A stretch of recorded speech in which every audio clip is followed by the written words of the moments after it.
told that all children misbehave at one time or another?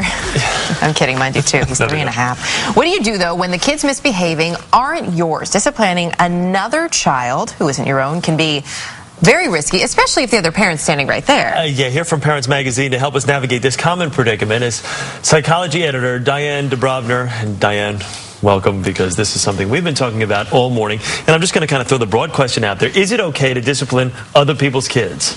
It really depends on the situation. If the other parent is there, right there, it's really always best to let the other parent handle the situation. But there certainly are situations where if a child is in danger himself or is going to hurt somebody else, where you can choose your words carefully and do it in a calm way. That's the important part. Choose your words carefully, which is sometimes easier said than done. We went out and we asked some people on the street about situations that they've seen where they may have liked to step in. So we want to play some of those for you, and then we want you to tell us whether or not it would have been okay in that situation to step in. So here's the first one. Okay. The other day, I was walking and I saw my nephew being bullied by other children. What do I do in a situation like that? How can I discipline children that are not mine?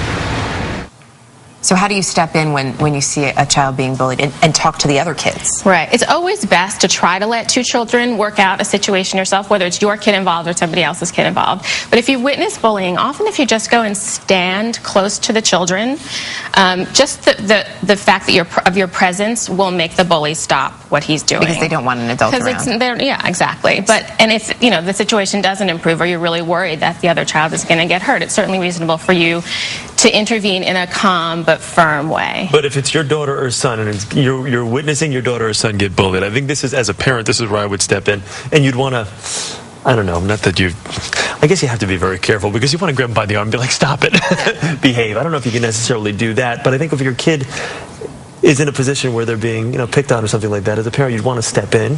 You don't want to yell at another child, and you obviously want to just try to articulate the message in a neutral way. Like, it's really good for us to share and take turns with this toy truck, rather than saying, you are being mean, give that truck back, to sort of, Because then you're almost doing the same thing. Yeah. You don't want to be the bully either. All right, let's go to scenario number 2. Okay. Let's play it.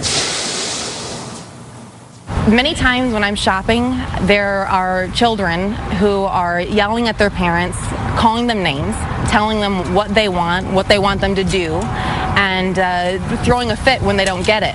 And it's disrupting my peace when I'm trying to shop. So is it okay to say something when they do that?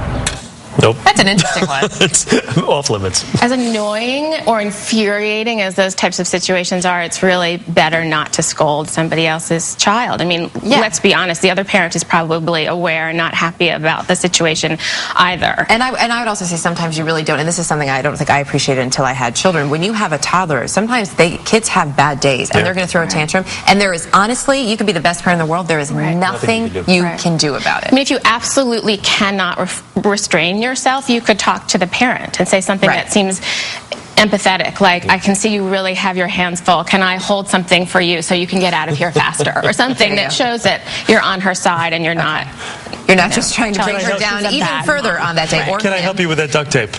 Here's our final question for you about whether or not it's okay to speak up, and this is a really important one. The other day, I was at the train station, and I saw a young child leaning over the platform, dangerously close to falling onto the tracks, and I was wondering, the parents were a distance away, not paying any attention to the child, and I was wondering what would be the appropriate thing for me to do in a situation like that. Can you grab that kid? I mean, I would want to. Sure. I mean, you could gently put your hands on the child's shoulder and pull her back and say, I'm sorry, I was worried that you were getting too close to the tracks, and just hope that the parent will be appreciative. I mean, that's her. So basically, it's when there's some danger, it's okay to step in. Harm to the child, harm to another child, but you want to step in and really just keep your reaction measured. You don't want to scare another child. You don't want to do something that's going to make the other parent become defensive. You just want to make it very clear that you were trying to be helpful. And if you do step in to say something or do something, just be prepared to defend yourself, because that parent is probably going to take umbrage with whatever action you've taken. It could be tough, but could be worth it in the end. Dan, always great to have you with us. Nice to see you. Those are some tough questions, so helpful for a lot of folks out there. Right, Rags? You got it. They've been burning on your mind all morning long. When we come back, our chef on a shoestring whips up a summer